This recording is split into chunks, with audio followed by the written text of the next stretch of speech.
Hello, welcome to Seasons of Hustle Bootcamp Day 2. Today we're talking about season of cultivation. But before we dive into Day 2, I wanted to take a minute and just talk a little bit about some of the comments I read from Day 1 and all of you that did the exercise on page 16, which was visualize what your life without Young Living now would be like. There was something that really hit home with me as I was reading your comments, and I just wanted to share that with you today before we dove into Day 2. So as I'm reading through all of your all's comments of what that felt like for you, I feel like we all have a combined emotion of sadness and despair, and like we just can't imagine life without it. And to me, that means we have an obligation. That means we have a purpose. That means we have to share these products. We have to get these into people's homes. And if you felt that I can't imagine life without that, then that is part of your calling. You are supposed to share these products. So I just had to tell you guys that because it just really hit home with me reading your comments last night and today. So I hope you're ready to dive into Day 2. We're going to talk today about season of cultivation. So in the book, you'll see it's part 1, winter, and we're actually just talking about pages 24 and 25 today. So it's not quite into chapter 2, so it's kind of that section in between chapter 1 and chapter 2. So what is cultivation? So in the book, if you've read that part, we tell a story about a farmer and what all he has to do to his farmland to prepare his crops to grow. So when we're looking at our business, what all do we have to do to prepare our business to grow? So we have to use our products daily. We have to have stories. We have to be a product of the product.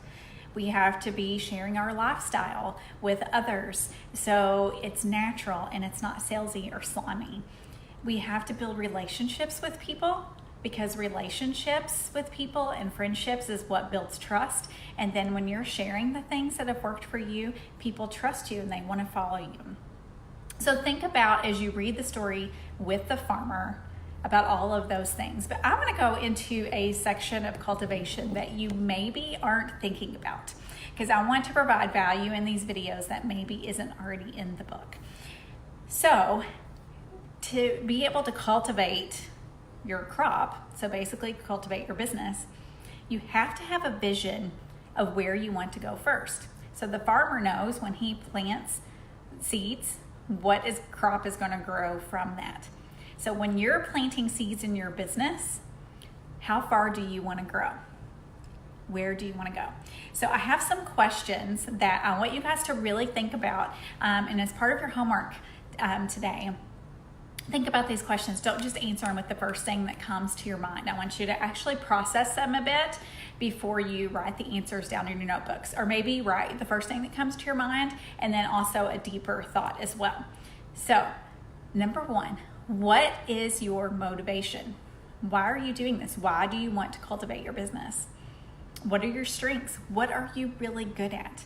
You know, some people are good at verbiage. Some people are good at graphics. Some people are good at creativity. Some people are good just at different things. So think about what your strengths are. If you really don't know, ask others around you. It's a great Facebook post to be like, hey, I'm trying to figure this out for a training I'm doing and I'm having trouble figuring out what my strengths are and what I'm good at. What do you see? And you'll be surprised at what value people see in you that maybe you don't. What will your life look like when time is no longer an issue? So if you have time freedom, what does that look like for you? What would unlimited income look like? Where will you live when these things are happening? What car will you drive? Where will you travel? What do you want to experience with your family, your friends, your kids? Do you want to take them on great adventures? Do you want to ride a glass-covered train through Canada? What do you want to do? What adventures do you want to have? What does freedom actually look like and mean to you? Because freedom means different things for all of us. Will you donate to charities and organizations? Which organizations and charities move you? If you could donate to them without even thinking about it and just being able to write a check, or you could buy a house for somebody or a car for somebody that was in need, what would that look like for you? How much will you be able to tithe to your church? And also, what do you consider success? Because success means something different for all of us. So the hustle homework, which is posted in the top of this video, is to do the exercise on page 25, which is create a vision board. So that's why I want you guys to go over these questions before you really just dive into that homework, because I want you guys to build a strong foundation.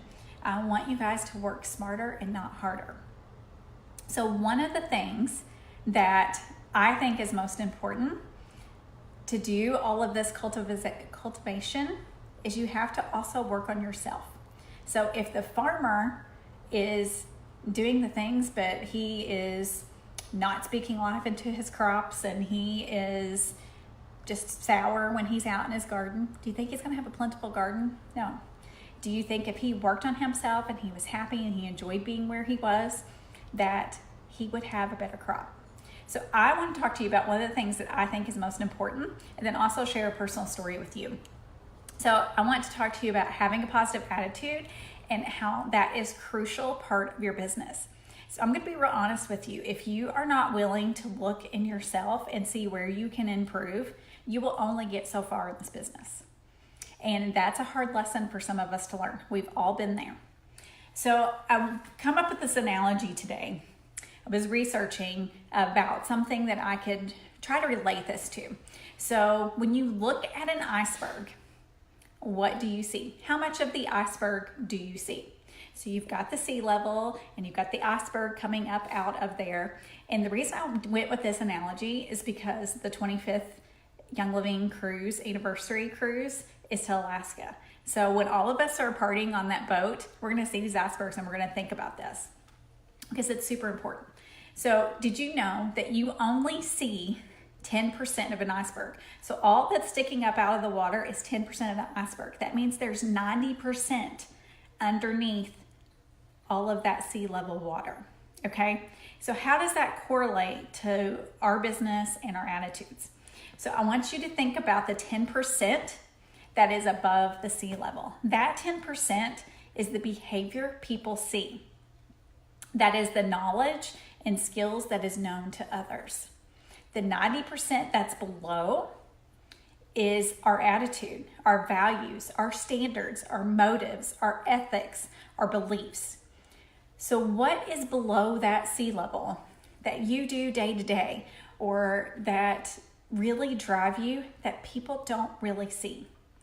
What do you want people to see in your 10%? So you have to do personal development. You have to do IPAs. But are people seeing that as the 90%? Is that stuff hidden? Are you not sharing what you're doing? So if you're trying to lead people, they have to see what you're doing as part of your 90%. Now, I know we all compare. And comparison steals your joy, and we will talk about it over and over and over to not compare yourself to others. But in this analogy, I want you to see how this kind of comes full circle. So I'm only XYZ rank, or so-and-so signed up as me at the same time, and they're already XYZ rank. What are they doing? What do they have that I don't have? Or they're just better than me. Okay, that's attitude. That is negativity. You're not seeing what their 90% is. You're not seeing what they're doing to develop themselves. You're not seeing the IPAs that they're doing. You're not seeing all that minimal work that is underneath that surface level. So think about what you want people to see, what you want your prospects to see, and also what you want your team to see. So having a positive attitude is something that is not just a personality, okay? It is a learned skill. I want you to speak life into yourself, believe in yourself, and life into your business. Instead of being timid, I want us to be brave. So what if somebody says no? That no is getting you to your next closest yes. I don't know shouldn't be in your vocabulary. So if somebody asks you a question you don't know, you can be like, I've never been asked that before. I will try to find a resource to help us find out, or we can learn together. Instead of using that negativity in your speech, turn it into a positive. Can't do needs to be changed to can do, or I'm learning to. So I don't want to hear the words can't, won't, don't. Take those out of your vocabulary for 30 days and you'll be amazed at what changes you see. So a lot of people ask me, how do you change your mindset? How do you actually make that change? So I have come up with 5 ways to help you create a positive mindset. So number 1, I want you to hang around the right people. So if you are surrounding yourself with people who are positive, who are like-minded, who influence you, who have positive energy, if you're hanging out around those people, that is going to fill you up with that positive energy, and you are going to start exuding that positive energy. So I want you to think about this. If you're hanging out with 9 broke people, who's going to be the 10th? If you're hanging out with 9 people who are successful, who's going to be the 10th? Jim Rohn actually was a master at mindset.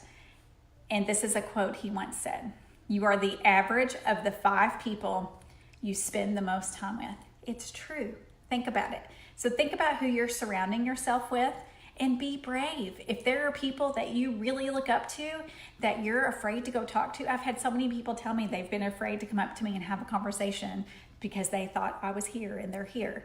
No, stop those thoughts. Go talk to those people. Surround yourself with those people who really motivate you. Number 2, I want you to become a lifelong learner. So let's get real. We all can learn something. We will never know everything there is to know about the oils, about the products, about the business, about people, about relationships. We all have room to grow. And you learn, you develop as a person. When you develop as a person and you create more of that personal development in yourself and you're growing, your business grows too. That's why this is so important. If you want to become a great leader, you have to be a great learner. Number 3, I want you to start overcoming limiting beliefs. So are you the type of person that doesn't want to do something because you think that you can't? Henry Ford said it best: whether you think you can or you think you can't, you're right. So think about that. If I'm like, I can and I will be a diamond one day, you better believe I'm going to be one. But if I speak every day and say, I don't think I can, I can't, am I ever going to get there? No, I'm not. So think about that. What's really stopping you from talking to people about Young Living and moving forward in your business? I have had so many conversations with people, and they say they can't succeed in network marketing because they can't talk to people about the business. They can't inspire people. They're not a salesperson. They can't find the time. They have too many kids, or they have a job, or they homeschool. Look how many people in these amazing ranks, silver, gold, platinum, diamond, crown, royal, that homeschool, that have 8, 10, 12 kids, that have special needs kids. It's all in what you believe. If you tell yourself you can't do something, you have failed before you've ever started. So I want to know right now, what can you do? What can you be? So how do you start changing your limiting beliefs? First, you have to figure out what limiting belief is holding you back, and there could be more than one. I want you to own it. Write it down. Write down why it's important to change it. Write down an empowering version of the belief and own it. So empower it, make it a positive thing. I want you to visualize your life in that new belief. Use positive affirmations to help find your inner strength. Let me tell you a tip for that. I know some of you may still have some old lipstick from before Savvy. It is perfect to write on your bathroom mirror, okay? So write on your bathroom mirror. You can also use dry erase markers because those come off your mirrors really well. And write positive affirmations and speak them to yourself in the mirror every day for 30 days. I want you to start this tomorrow and see if it doesn't change your limiting beliefs and your belief in yourself. I am strong. I am powerful. I can do this. I believe in myself. Whatever it needs to be, whatever your limiting belief is, you need to own it. I want you to start taking steps outside of your comfort zone. So this week, I want you to step out of that comfort zone at least one time.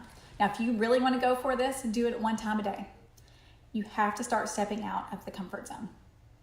Success does not come in comfort, okay? We have to stretch ourselves. I want you to work on personal development and strengthen your mind, okay?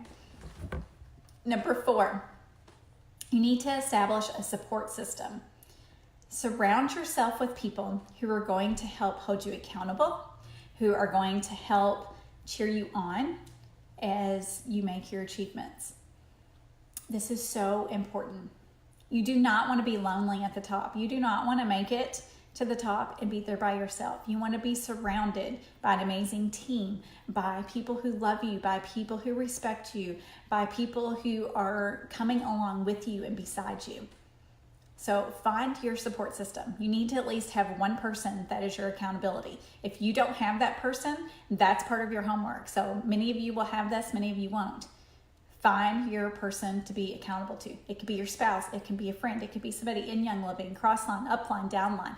Have somebody hold you accountable and be your support. Number 5, I want you to create good habits. So evaluate your daily habits. What habits are you willing to get rid of? And what daily habits do you do that are not helping you reach your goal? Guilty, I watch too much TV. That is a habit of mine that I do when I could be doing income producing activities in my business. There are times I don't turn it on. There are times I get in a slump and I have to pull myself out because I'm watching too much TV. My husband holds me accountable for that. We've had that discussion. We are on that same page. Okay, so you need to transition away from these habits and start developing new ones that are going to help get you towards your goal. Write down the new habits that you're wanting to work on and develop them over time. All of this change is not going to happen overnight. So hope those 5 tips are helpful for mindset. We have some more mindset stuff that we'll go over later in the book as well. Before we conclude tonight, I want to tell you just a personal story about my mindset change.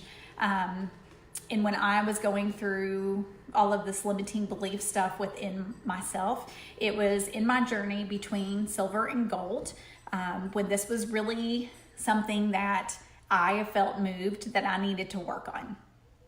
Because I moved 6 weeks after I got my starter kit. I don't know enough people in my area. I can't do this, I can't do that. Like I was in that rut of those type of things, and I lost my hearing 6 weeks after I had silver. I have 80% hearing loss. And so I could have let that be an excuse. But around that time is when I decided, because I went to a personal development conference, you know what, I can do this and I need to change these things in me. So I would never forget the day, and I talked to the person that I had this phone call with today to ask if I could tell this story. So I will never forget this phone call. I will never forget this conversation. So my best friend, Jessica Smith, called me one day, and she's like, I think it was on Zoom. She was like, can I ask you something? Which is really strange because we talk every day and we've never said, can I ask you something? Like we just talk like normal. So I was really taken back. I was like, well, yeah, of course. What? And she was like, well, I don't even really know how to ask this, so I'm just going to say it. So I'm like starting to get nervous. I'm like, what is this all about? And she's like, well, I really noticed a big change in you over the last few months. And so I am trying to figure out what you're doing. And I'm like, okay, was it good change or is it bad change? And she's like, no, it's all good change and your business is growing and I am still kind of in the same place. Like I'm trying to figure out what you're doing that I'm not, and how, like, I've just noticed you've been different when I talk to you and the things you're doing and you're saying, like, what are you doing that I'm not? Because we went to that development conference together. And so we just had the conversation. Like when I was speaking things, even if it was to my husband, to a stranger, whatever, when I started catching myself doing those phrases, can, won't, don't, I haven't, when I started that negative speech, I would say, I'm sorry, and I would fix that speech into a positive statement. And so that took a lot of practice, but I consciously made an effort to work on that. And within a few months' time, other people were noticing. I remember my family saying something as well, like, we have noticed so many changes about you, like, how are you doing this and what are you doing? So people were starting to see that change. Now, if you're around me much in person, you will catch me doing that to you. And in some of the comments that people were commenting yesterday, you will see I replied with, when they're like, I've only hit XYZ rank once and I'm like, no, you say, I am working on XYZ skill to get me to XYZ place. So you will catch me rephrasing people's statements into a positive spin. So those of you that are around me, Jessica tells me sometimes it's like a broken record because I correct her speech when she does it too. We talk every day. So find that person for you that's going to help you, because sometimes you don't even know that you're doing it. You've got to speak life into your business. When you're speaking negativity, that's what you're going to attract, okay? So think about your business. When you're cultivating your field to get it ready to grow all of these beautiful diamonds up out of the dust, who do you want those people to be?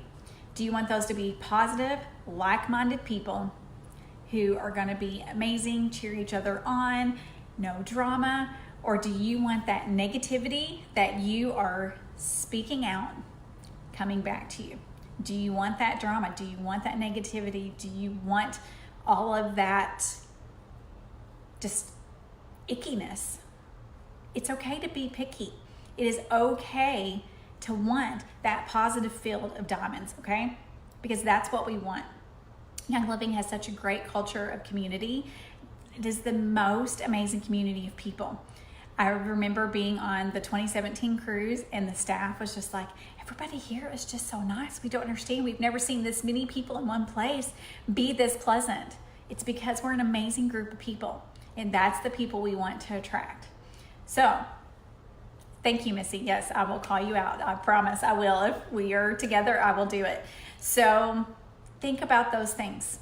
Now, I will tell you, friendships will change through this process. There will be people that come in your life and out of your life through this business, and that's okay. You have to own it. You have to be okay with those things inside yourself to be able to be like, yes or no to those relationships. And it's a positive relationship, I'm going to surround myself with it, or this relationship is toxic to me. You have to think about those things, and it's okay to do that. So I hope you guys have really enjoyed tonight. This is Bootcamp Day 2. I'm really excited to come with you tomorrow on Day 3. And I'm excited to see your homework. So don't forget to do page 25. And also, if there was things throughout the call that we talked about, or the video, that you haven't done yet. And so some people will have those, some people won't. So have a great evening, guys.